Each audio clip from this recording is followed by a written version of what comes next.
She tugged on the stranger's coat outside the grocery store, her tiny voice barely audible above the bustling crowd. He had no idea that this 7-year-old girl would change everything, and she had no idea that the man she just invited to her birthday party was worth $50 million. Before we jump back in, tell us where you're tuning in from, and if this story touches you, make sure you're subscribed, because tomorrow, I've saved something extra special for you.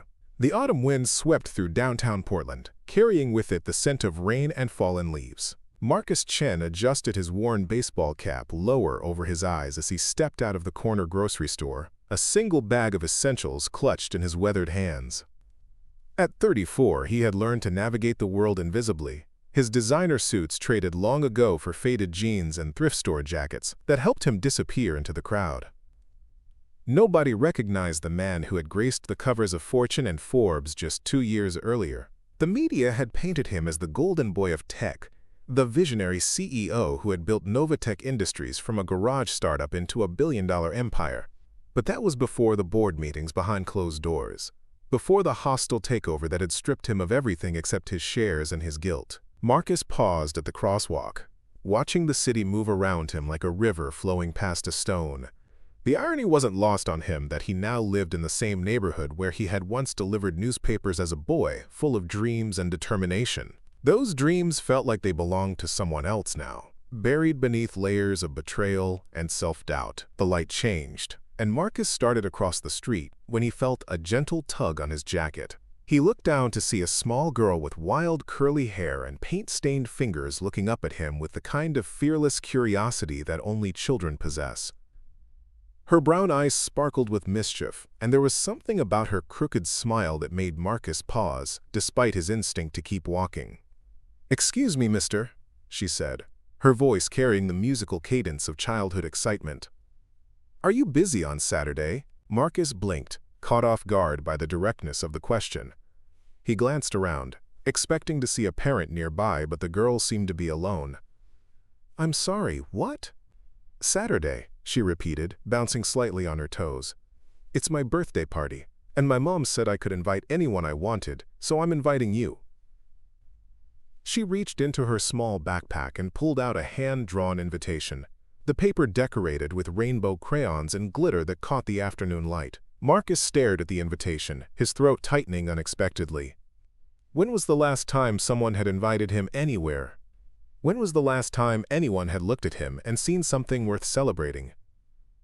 I don't even know your name," he managed.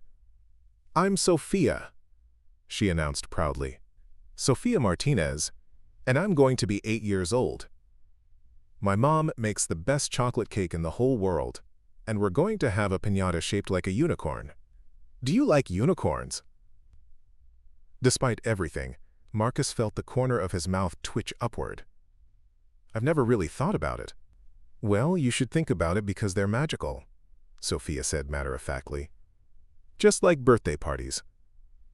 "So will you come? Please? I promise it'll be fun." Marcus looked down at this small girl who had somehow seen through his carefully constructed invisibility and decided he was worth knowing. There was something pure about her invitation, something that cut through all the complexity and pain that had become his constant companions. "Where do you live?" Sophia's face lit up like the 4th of July. "Oak Street. The blue house with the yellow door." "My mom painted it yellow because she says it makes people smile when they walk by. Saturday at 2 o'clock. And don't forget to bring your appetite." Before Marcus could respond, a woman's voice called out from down the street. "Sophia, there you are." A young woman approached, slightly out of breath, her dark hair pulled back in a ponytail and worry creasing her features. "I told you to stay close to the store." "I'm sorry, Mama," Sophia said, not looking sorry at all.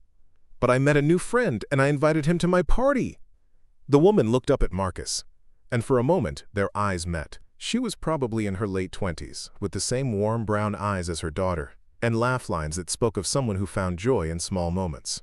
There was something familiar about her, though Marcus couldn't place where he might have seen her before. "I'm so sorry," she said, extending her hand. "I'm Isabella Martinez." Sophia has a habit of adopting strangers. I hope she wasn't bothering you. Not at all, Marcus replied, shaking her hand and noticing how soft it was despite the calluses that spoke of hard work. I'm Michael. The lie came easily, a habit he had developed over the past months of trying to blend into a world that no longer knew what to do with him. He's coming to my party, Mama, Sophia announced, waving the invitation she had reclaimed from Marcus. I already told him about the unicorn piñata. Isabella's cheeks flushed slightly. Sophia, you can't just invite random people to… I mean, I'm sure Michael has better things to do than come to a little girl's birthday party. Marcus found himself studying Isabella's face, taking in the way she tried to hide her embarrassment while still protecting her daughter's feelings. There was a strength there, a quiet resilience that reminded him of his own mother, who had worked 3 jobs to keep food on their table when he was growing up. Actually, Marcus heard himself saying, I don't have any plans on Saturday. Sophia clapped her hands together. See, Mama, I told you he would come. Isabella looked uncertain, glancing between her daughter and this stranger who had somehow been swept into their orbit. Are you sure? I mean, you don't even know us. Sometimes the best friendships start with someone brave enough to extend an invitation, Marcus said, surprised by his own words. Besides, I haven't been to a birthday party in years. I think I've forgotten how they work. Oh, it's easy, Sophia said, taking Marcus's hand with the casual confidence of childhood. You eat cake, you play games, and you make wishes when I blow out the candles. The most important part is that everyone has to laugh at least 10 times, or the birthday magic doesn't work. Marcus felt something shift inside his chest, a loosening of the tight knot that had taken up residence there months ago. 10 times? That's a pretty high standard. Don't worry, Sophia said seriously. I'm really funny. Ask my mom. Isabella's expression softened as she watched the interaction between her daughter and this stranger, who somehow didn't feel like a stranger at all. She really is, she admitted. Fair warning, though. She'll probably want to show you her entire rock collection and explain the difference between sedimentary and igneous formations. She's going through a geology phase. Rocks are basically the Earth's diary, Sophia added helpfully. They tell stories about millions of years ago. Do you like stories, Michael? Marcus felt his throat tighten again. Stories. He had been the subject of too many stories lately, most of them painting him as either a fallen hero or a cautionary tale. But looking down at Sophia's eager face, he realized she was talking about a different kind of story altogether.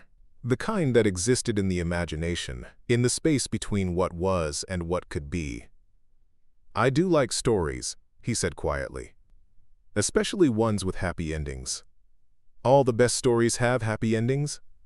Sophia declared with the absolute certainty of someone who had never had her heart broken by the world. Sometimes they just take a while to get there. As they stood on the busy sidewalk, Marcus felt something he hadn't experienced in months. Hope. It was fragile and uncertain, like a candle flame in a draft. But it was there. This little girl and her mother had somehow seen past his carefully constructed walls and invited him in. Preparing and narrating this story took us a lot of time, so if you are enjoying it, subscribe to our channel. It means a lot to us. Now, back to the story. Not because of who he used to be, but simply because he was human and deserved to be included. Well, Isabella said, adjusting her purse strap and taking Sophia's free hand. I guess we'll see you on Saturday, Michael. 2 o'clock at the blue house with the yellow door. I'll be there, Marcus promised, and for the first time in months he meant it. As they walked away, Sophia turned back and waved enthusiastically. Don't forget about the 10 laughs, she called out. Marcus stood on the sidewalk long after they disappeared around the corner. The invitation still clutched in his hand. The paper was slightly crumpled from Sophia's eager handling, and the crayon drawings were charmingly imperfect. But it was the most beautiful thing he had received in years. He looked down at the address written in careful block letters. 1247 Oak Street. The blue house with the yellow door. For the first time since his world had fallen apart, Marcus had somewhere to be. Someone who was expecting him. Someone who had looked at him and decided he was worth celebrating. The autumn wind picked up again, but Marcus no longer felt cold. As he walked back to his small apartment, he found himself thinking about unicorn piñatas and chocolate cake, about a little girl who collected rocks and saw magic in birthday parties, and about her mother who painted doors yellow to make strangers smile. He thought about stories with happy endings, and the possibility that maybe, just maybe, his own story wasn't over yet. Maybe it was just beginning a new chapter, one that started with a 7-year-old girl brave enough to invite a stranger to her party and generous enough to believe that everyone deserved to belong somewhere. That night, Marcus sat in his sparsely furnished apartment, staring at Sophia's invitation propped up against his laptop. The silence that had become his constant companion felt different somehow, less oppressive and more expectant. For months, he had been trying to figure out who he was supposed to be now that everything he had built was gone. But maybe the answer wasn't about becoming someone new. Maybe it was about remembering who he had always been underneath all the success and failure, the praise and criticism. Maybe it was about remembering that sometimes the most important invitations come from the most unexpected places, written in crayon by someone who believes in magic and happy endings, and the power of sharing cake with strangers who might just become friends. Saturday couldn't come fast enough. The next few days passed in a strange sort of suspended animation for Marcus. He found himself thinking about Sophia's party at odd moments, wondering what kind of gift a 7-year-old turning 8 might like, worrying about whether he would fit in with Isabella's friends and family, questioning whether accepting the invitation had been a mistake. He hadn't realized how isolated he had become until the prospect of social interaction filled him with such anxiety.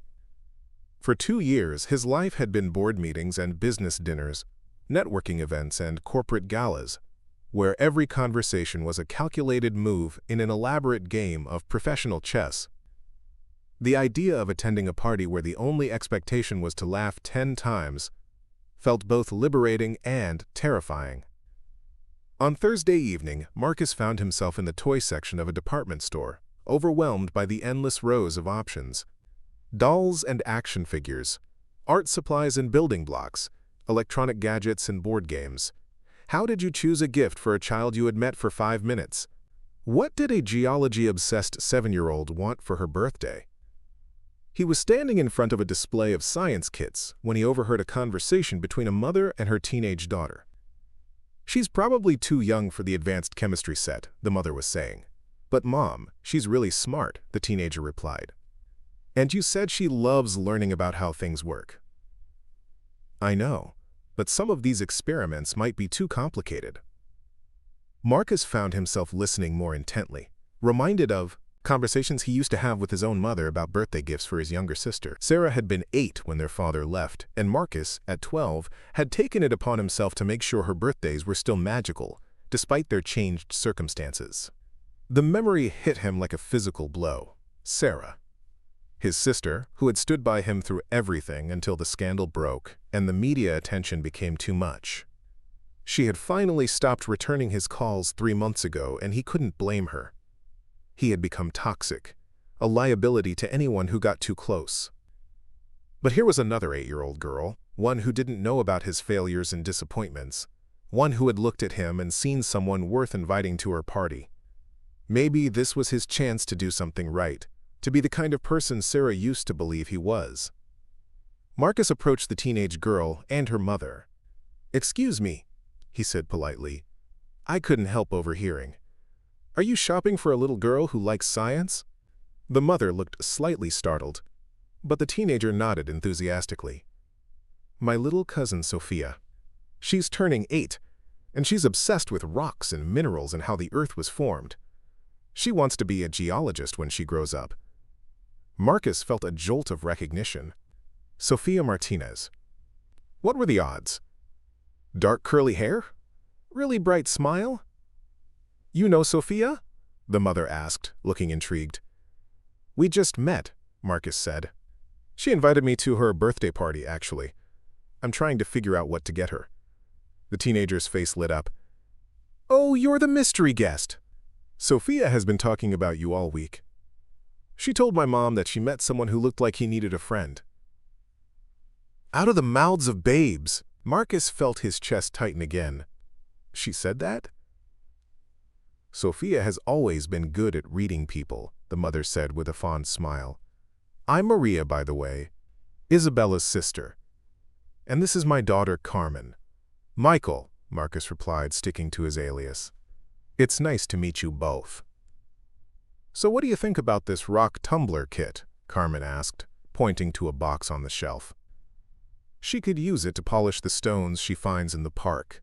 Marcus examined the kit, reading through the instructions and safety information. It was perfect, something that would feed Sophia's passion while teaching her patience and scientific process. "I think she'll love it," he said. "Great! We'll get her the field guide to go with it," Maria said. Between the two gifts, she'll be set for months of exploration.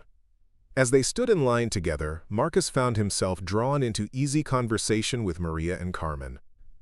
They told him about Sophia's rock collection, her habit of giving stones as gifts to people she cared about, her dream of discovering a new mineral and having it named after her. They talked about Isabella too, how hard she worked to provide for Sophia, how creative she was, how she had turned their small house into a home filled with love and laughter. "She's been through a lot," Maria said quietly when Carmen wandered off to look at something else. "Sophia's father left when she was just a baby. Isabella has been doing it all on her own ever since." Marcus felt a familiar pang of recognition. He knew something about being abandoned by people who were supposed to stay, about having to rebuild your life from scratch when everything fell apart. "She seems like an amazing mother," he said. "She is," Maria agreed, "but she doesn't let many people get close. She's been burned before, you know? So the fact that Sophia invited you and that Isabella agreed to let you come, well, let's just say it's unusual." As Marcus drove home with the rock tumbler kit in his passenger seat, he found himself thinking about what Maria had said. Isabella had been burned before. He understood that feeling, the way betrayal could make you build walls so high that even kindness felt suspicious. Maybe that was why he had been living like a ghost for the past few months, avoiding connections that might lead to more disappointment. But Sophia hadn't gotten that memo. She had looked at him and seen someone worth knowing, someone who belonged at her birthday party. And despite her own reservations, Isabella had trusted her daughter's instincts enough to let a stranger into their celebration. The weight of that trust settled on Marcus's shoulders like a mantle. These people didn't know who he really was, didn't know about the company he had lost or the fortune he had squandered or the reputation he had destroyed. They only knew what they could see in front of them. A man who needed an invitation and a little girl brave enough to offer one. Saturday morning dawned crisp and clear, the kind of autumn day that made everything look like it had been painted in watercolors. Marcus stood in front of his bathroom mirror, trying to decide what to wear to an 8-year-old's birthday party. Everything in his closet felt wrong somehow, either too formal or too casual, too much like the CEO he used to be or too much like the hermit he had become. Finally, he settled on dark jeans and a blue sweater that his sister had given him for Christmas 2 years ago, back when they still talked, back when she still believed in him. It felt appropriate somehow, wearing something chosen by someone who had loved him before the world decided he was worth discarding. He arrived at 1247 Oak Street, 15 minutes early, and sat in his car for a moment, gathering courage. The house was exactly as Sophia had described it, a small blue craftsman with a bright yellow front door and a garden that spoke of careful tending despite limited resources. Balloons bobbed from the porch railing, and he could hear the faint sound of children's laughter from the backyard. Marcus had attended countless corporate events, had given presentations to rooms full of industry leaders, had negotiated deals worth millions of dollars, but walking up to that yellow door felt like the bravest thing he had done in years. Isabella answered his knock, and Marcus was struck again by how lovely she was. She was wearing a simple green dress that brought out the warmth in her eyes, and her hair was loose around her shoulders. There was flour on her hands and a smudge of chocolate on her cheek that suggested she had been busy in the kitchen. "Michael," she said, her smile genuine but slightly nervous. "You actually came." "I promised I would," Marcus replied, holding up the wrapped gift. "I never break a promise to a birthday girl. Sophia's going to be so excited. She's been asking about you every 5 minutes since Thursday." Isabella stepped aside to let him in, and Marcus was immediately enveloped by the warmth of the small house. The walls were covered with Sophia's artwork and family photos, and the air smelled like chocolate cake and vanilla frosting. "It smells incredible in here," Marcus said. "That's 3 layers of chocolate cake and about 6 hours of my life," Isabella laughed. but it's worth it to see her face when she sees it. Before Marcus could respond, a small hurricane named Sophia came barreling around the corner. Her party dress already showing signs of adventure, and her hair decorated with what appeared to be several small rocks. "Michael, you came, you came!" She threw herself at his legs with the enthusiasm of someone who had never learned to doubt the goodness of the world. "Wait until you see my rock collection! And the piñata. And my mom made a cake that looks like a geode." "A geode cake?" Marcus asked, looking at Isabella with raised eyebrows. Isabella blushed. "I may have gotten a little carried away with the theme. It's chocolate cake with rock candy crystals inside. Probably too much sugar, but it's her birthday." "It sounds amazing," Marcus said, and meant it. When was the last time someone had put that much thought and effort into making him happy? When was the last time he had done the same for someone else? "Come on, come on." Sophia tugged at his hand. "Everyone's in the backyard, and I want to show you my special birthday rocks." Marcus allowed himself to be pulled through the house, past a living room that was small but cozy, past a kitchen where the promised geode cake sat on the counter looking like something out of a fairy tale. The backyard was filled with children ranging in age from about 5 to 12, along with a handful of adults who looked like they belonged to the neighborhood rather than the boardroom. "Everyone, this is Michael," Sophia announced to the assembled party. "He's my new friend." The adults smiled and waved, offering the kind of easy acceptance that Marcus had forgotten existed. No one asked what he did for work, or where he lived, or why they had never seen him around the neighborhood before. They simply made room for him in their circle and handed him a plate of food from the potluck spread. Over the next hour, Marcus found himself relaxing in a way he hadn't in months. He played party games he hadn't thought about since his own childhood, laughed at jokes that weren't funny but were told with such enthusiasm that you couldn't help but smile, and listened to Sophia explain the geological significance of each rock in her collection with the seriousness of a tenured professor. "This one is quartz," she said, holding up a cloudy white stone. "It's really common, but I like it because it looks like it has clouds trapped inside. And this one is pyrite, which people call fool's gold, but I think that's mean because it's beautiful even if it's not real gold." Marcus turned the pyrite over in his hands, admiring the way it caught the light. You know, sometimes the things that aren't what they appear to be are the most interesting ones. Sophia considered this seriously. "Like how you look sad sometimes, but then you smile and your whole face changes?" Out of the mouths of babes again, Marcus felt his chest tighten. "Something like that, yeah." "My mom says that everyone has layers, like sedimentary rock," Sophia continued, unaware of the emotional earthquake she was causing. "And sometimes you have to dig deep to find the good stuff." Before Marcus could respond, Isabella appeared with a camera. "Sophia, honey, can you show Michael your birthday rocks later? It's time for the piñata." The next 20 minutes were pure chaos, as blindfolded children swung wildly at the unicorn piñata, while their parents shouted encouragement and warnings in equal measure. Marcus found himself laughing so hard his sides hurt, as one little boy spun in circles trying to orient himself toward the piñata and ended up hitting the fence instead. When it was Sophia's turn, she approached the task with the same scientific precision she brought to geology. She studied the piñata's position, calculated the arc of her swing, and delivered a blow that split the unicorn wide open, sending candy cascading to the ground like colorful rain. The children descended on the scattered treats like a pack of sugar-motivated wolves, and Marcus stepped back to watch the joyful chaos. That's when he noticed Isabella standing beside him, her face glowing with happiness as she watched her daughter's delight. "Thank you," she said quietly. "For what? For coming. For making this special for her. For being exactly what she needed today." Marcus felt something crack open in his chest, something that had been locked away for too long. "I think she might be exactly what I needed too." Their eyes met, and for a moment, the noise of the party faded into background static. There was something in Isabella's expression, a recognition that went deeper than polite conversation. She was looking at him like she could see past the carefully constructed facade to the man underneath, and instead of running away, she was stepping closer. "There's something about you," she said softly. Something familiar. Have we met before? Marcus felt the familiar spike of panic. Had she recognized him? Had she seen his face in the business section of the newspaper or on the cover of a magazine? Was this the moment when his carefully constructed anonymity crumbled and everything became complicated again?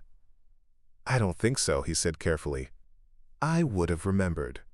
Isabella tilted her head, studying his face with the same intensity Sophia brought to her rock collection. Maybe it's just that you have one of those faces. Or maybe... She paused, then shook her head with a small laugh. Never mind, I'm probably just overthinking it. But Marcus could see that she wasn't convinced. And he found himself hoping that whatever she was thinking, it wouldn't change the way she looked at him.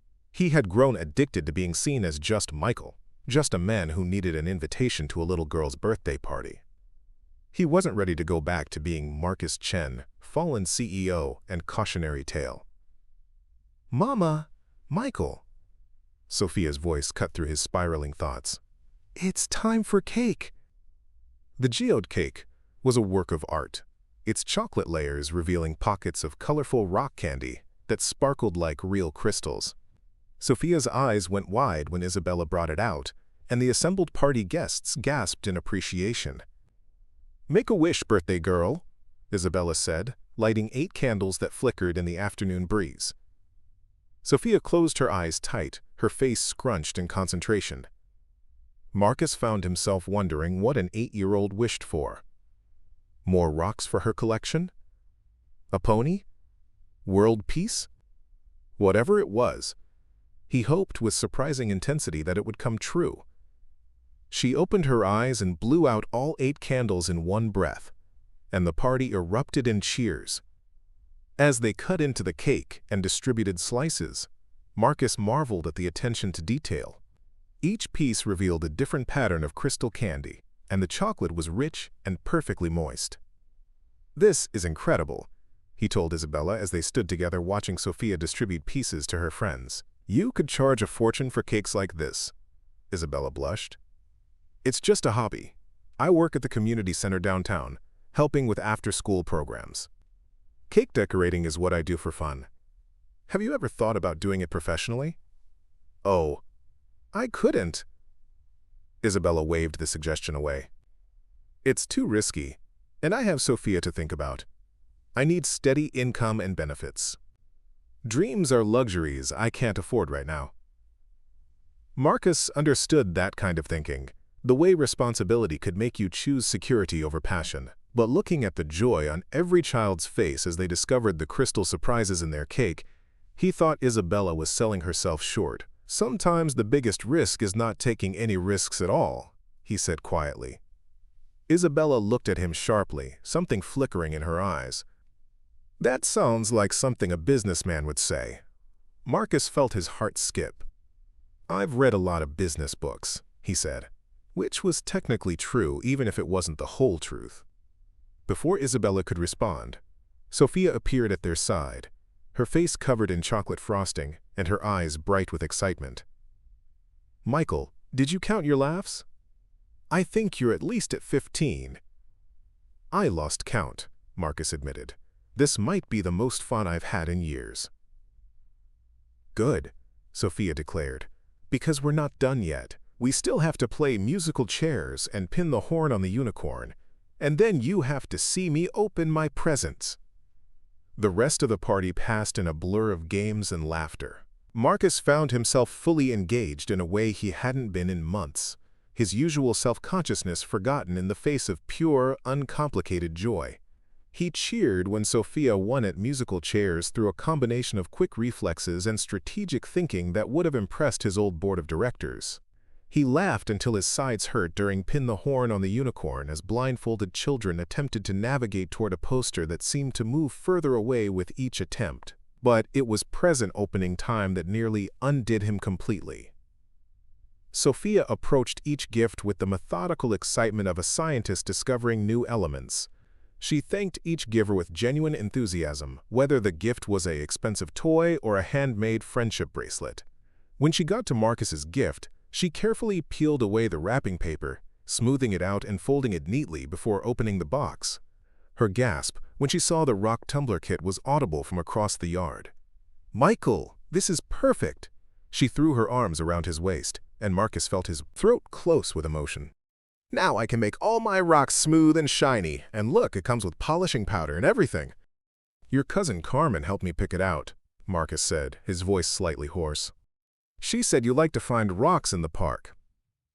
"I love finding rocks everywhere," Sophia said, already examining the instruction manual with intense focus. "Did you know that some rocks take millions of years to form? And now I can polish them, and they'll be beautiful forever." As the party began to wind down, and families started gathering their children and saying their goodbyes, Marcus found himself reluctant to leave. The afternoon had felt like stepping into an alternate universe, where people gathered just to celebrate each other, where a little girl's happiness was the most important thing in the world, where strangers could become friends over chocolate cake and shared laughter. "Michael," Isabella touched his arm as he prepared to leave. "Thank you again for coming, and for the perfect gift. Sophia's going to be talking about this party for months." "Thank you for letting me crash," Marcus replied. "I can't remember the last time I had this much fun."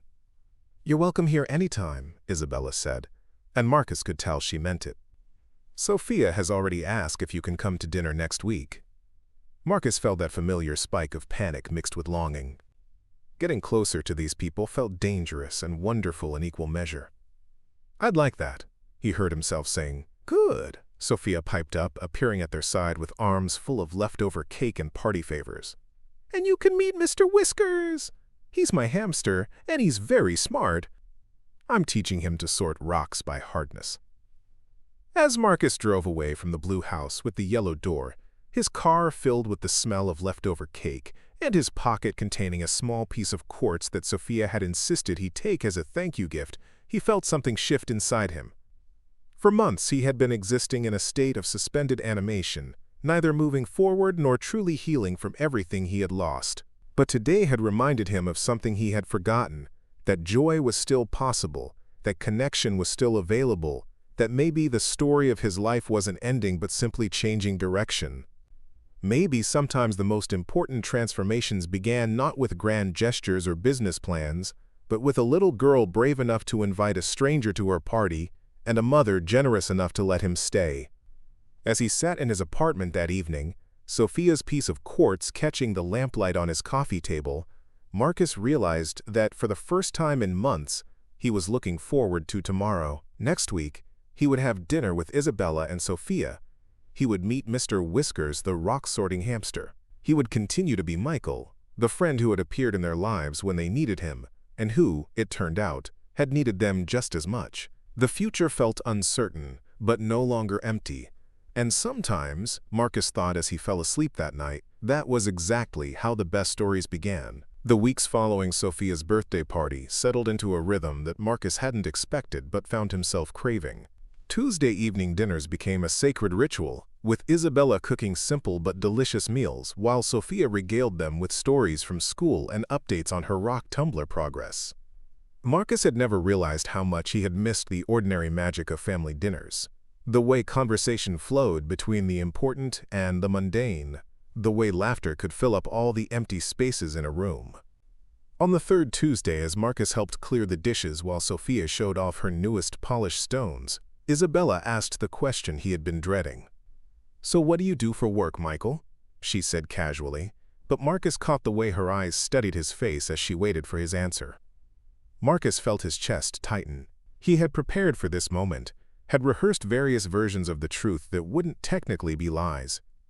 "I'm between jobs right now," he said, which was accurate, if incomplete. "I used to work in technology, but I'm taking some time to figure out what comes next." Isabella nodded thoughtfully. "That must be difficult." "Starting over, I mean." "It is," Marcus admitted, surprised by how much truth he could pack into those two words. "Mama started over too," Sophia chimed in from the living room, where she was arranging her rocks in order of size. "When my daddy left, she had to learn how to do everything by herself. But she says starting over means you get to choose who you want to be next." Isabella's cheeks flushed, and Marcus saw something flicker across her face that looked like old pain mixed with hard-won wisdom. "Sophia, honey, why don't you get ready for your bath?" As Sophia gathered her rocks and headed upstairs, chattering to herself about mineral compositions, an uncomfortable silence settled between Marcus and Isabella. He could feel her watching him, weighing something in her mind. "I'm sorry about that," Isabella said finally. "She doesn't have much of a filter when it comes to family history." "Don't apologize," Marcus said. "She's just being honest. That's a rare quality." Isabella smiled, but it didn't quite reach her eyes. "Honest, yes. Sometimes brutally so." She paused, seeming to gather courage for something. "Can I ask you something?" Marcus felt his pulse quicken. "Of course." "That first day we met, outside the grocery store, you looked like you were carrying the weight of the world on your shoulders, like you were trying to disappear. I've seen that look before, in the mirror, when everything in my life fell apart." Isabella's voice was gentle but direct. "I don't know what you're running from, Michael, but I want you to know that whatever it is, it doesn't change the fact that you're welcome here." Marcus felt something crack open in his chest. The kindness in her voice, the acceptance without conditions, was almost too much to bear. "What if you knew?" he asked quietly.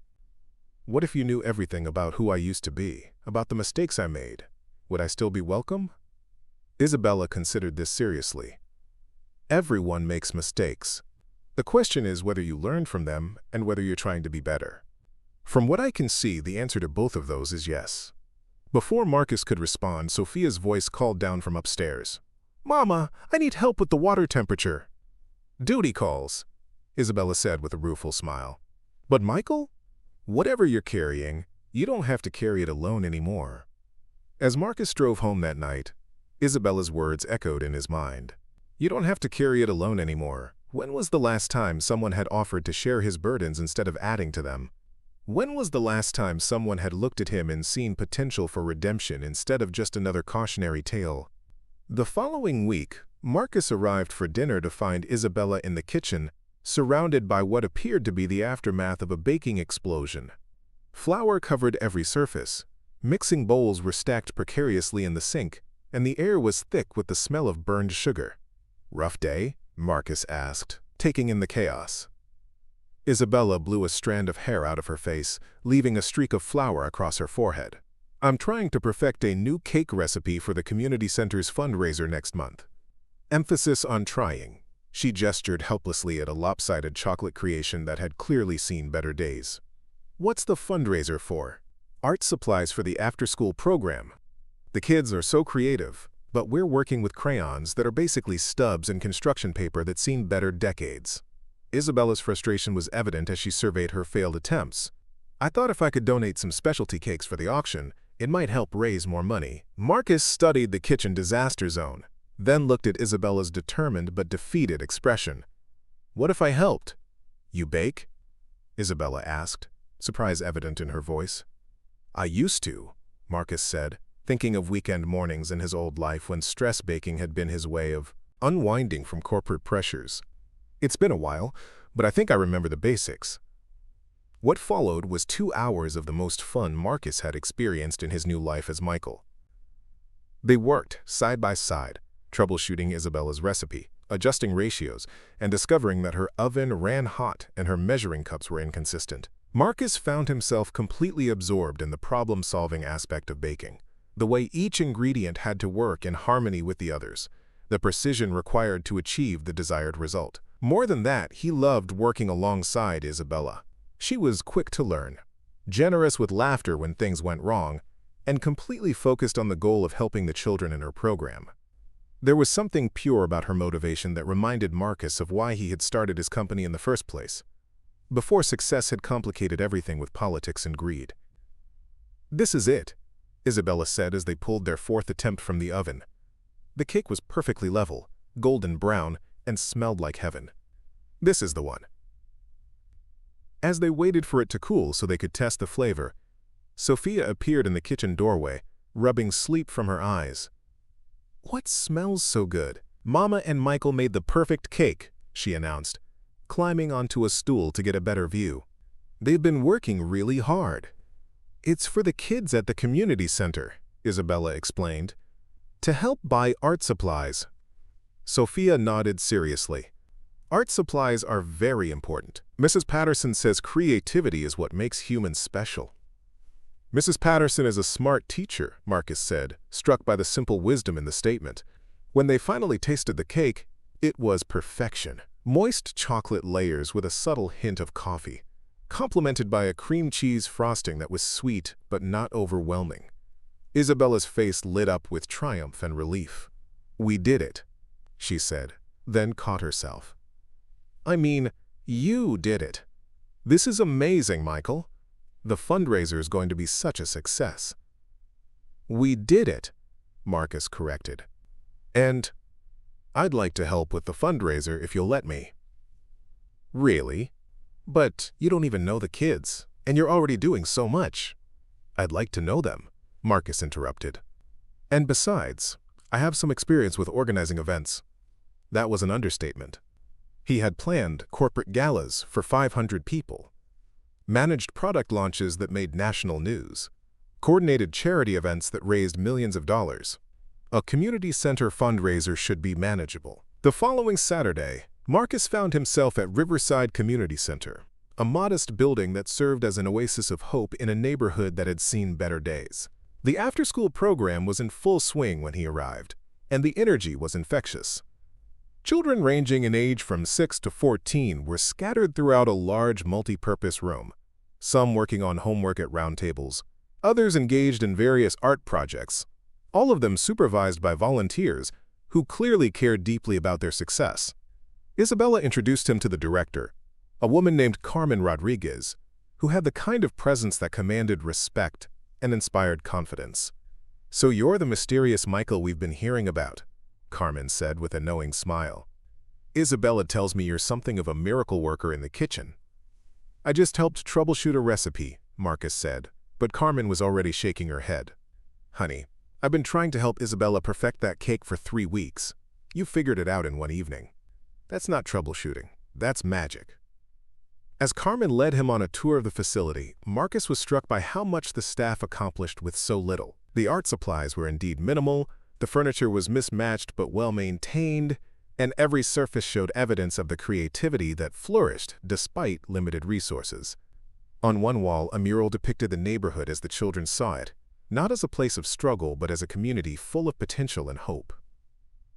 "Most of these kids don't have much at home," Carmen explained as they watched a group of 10-year-olds work on a collaborative painting.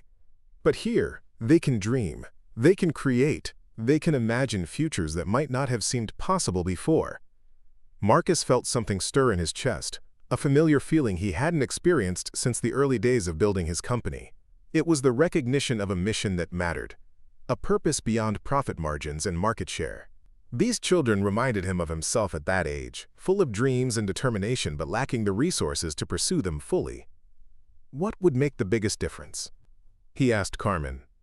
"If money weren't an object, what would you do to improve the program?" Carmen's eyes lit up. "Well, that's quite a hypothetical. We could use professional-grade art supplies, of course.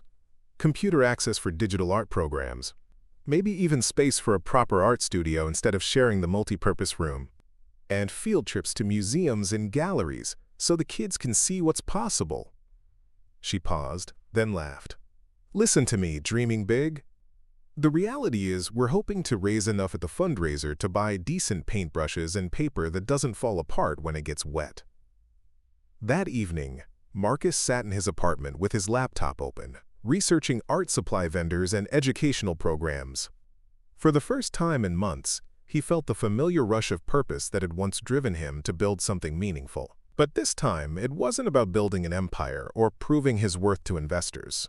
This time, it was about giving back, about using his resources and experience to make a real difference in the lives of children who deserved every opportunity to succeed. By midnight, he had a plan.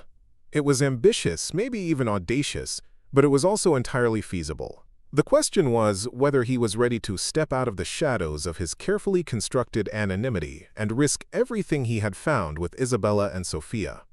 The next morning, Marcus called his former assistant, Jennifer, who had loyally followed him through his rise and fall and was now working for a startup that couldn't fully utilize her considerable talents. "Marcus?" Jennifer's voice was surprised but warm. "How are you? I've been worried about you." I'm good, Jen. Better than I've been in months, actually. I need a favor, and I promise it's not what you think. Over the next hour, Marcus laid out his plan. He wanted to anonymously fund not just the art supplies for the community center, but an entire renovation that would create a dedicated art studio, complete with professional equipment and a year's worth of materials. He wanted to establish a scholarship fund for promising young artists to attend summer programs and workshops. He wanted to make it possible for every child in that program to have access to the tools they needed to pursue their dreams. This is going to cost serious money, Jennifer warned. Are you sure you want to do this anonymously? The positive publicity could help rebuild your reputation. I don't want publicity, Marcus said firmly. I want impact. Can you set it up through a foundation? Make it look like it's coming from multiple anonymous donors? Of course. But Marcus, why now? What's changed? Marcus thought about Sophia's birthday party, about Tuesday dinners and failed cake experiments, and children painting murals of hope on community center walls. I remembered what it feels like to be part of something that matters, he said simply. As he hung up the phone, Marcus felt lighter than he had in months. For once, he was using his resources not to protect himself or rebuild his empire, but to create opportunities for others. It felt like coming home to himself, like remembering who he had always wanted to be underneath all the success and failure. The fundraiser was still 3 weeks away, but Marcus already knew it was going to be more successful than anyone imagined. The community would think it was a miracle of generosity from anonymous benefactors. Isabella would think it was the result of her perfect cake and hard work. The children would just be grateful for new possibilities. And Marcus would have the satisfaction of knowing that sometimes the best gift you can give is the one that costs you nothing but means everything to the people who receive it.